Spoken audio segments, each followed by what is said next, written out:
Hi everyone, I just want you to know that after you watch this video on how to tune your guitar, there's a bonus video that has the reference pitches that you need to check to get your guitar in tune by yourself. So please watch that after you watch this video.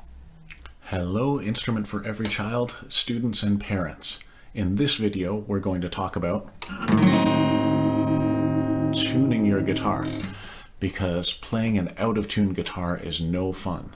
Fortunately, there are lots of different ways to do it. You can use apps on your phone. You can use clip-on electronic tuners. But what we're going to talk about in this video first are the most sophisticated tuners in the world that came free installed on the side of your head. It's these things here. I've got another one.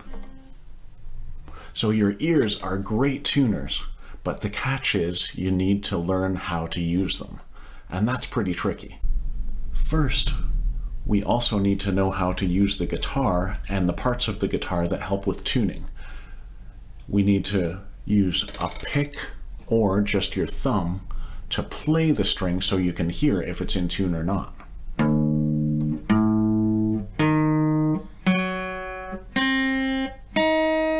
Those are not in tune notes. Next, we need to know how to change the tuning of the string. That's where these come in here. These are called the tuning keys, and each one is attached to a string. You can find it by following the string up the headstock to the tuning peg that it's attached to. I kind of think of it as a little horseshoe pattern where the top string is attached to the closest one on the top to you, and as we go down the strings it goes out, and as we get near the bottom it comes back to you, so the bottom string is the closest tuning peg on the bottom to you. We also need to know the names of the notes that we're trying to tune to. My students will remember the sentence, "Easter bunny gets dizzy after Easter." The first letter of each of those words is the name of the strings going from the bottom string to the top string. So E for Easter, B for bunny, G for gets, D for dizzy, A for after, and E for Easter. You'll notice there are two E strings, a bottom one and a top one.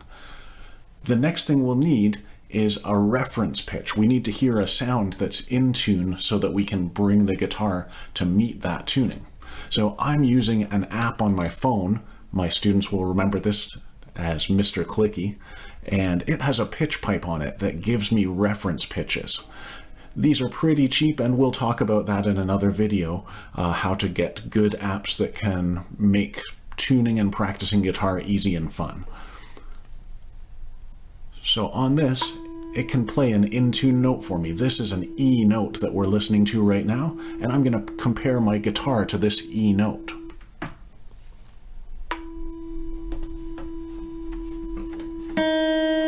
And my guitar note is definitely flat, so I'm going to tighten the string so that it matches the sound we're hearing.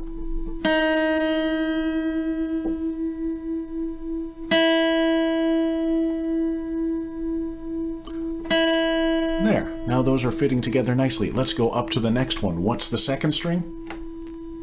The B string, right.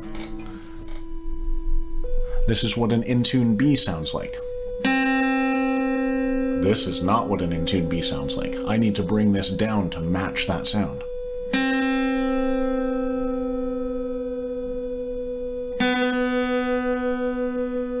A really important thing to listen for when you're tuning by ear is the interference between the two notes. If they're almost in tune but not quite, they fight and you get a wiggle in the volume.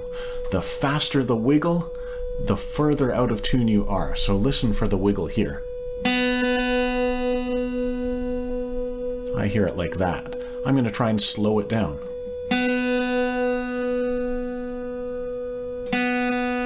When you don't hear any wiggle between the two notes, then you know that your strings are in tune with the reference pitch. Let's go to the next one, the G string. That one needs to come up to match it.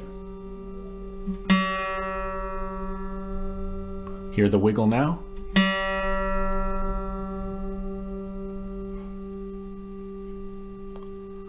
Let's do the next one, the D string. that's too high.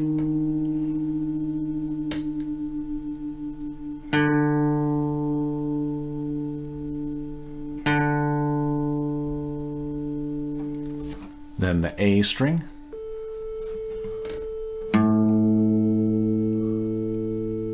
That one wasn't too bad. We're back in now. And let's go to the top E string now.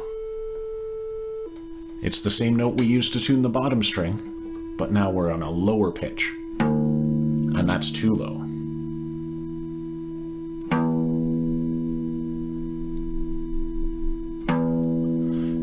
You should know that turning the tuning keys counterclockwise tightens the string and makes the pitch go up, and turning it clockwise loosens the string and makes it go down.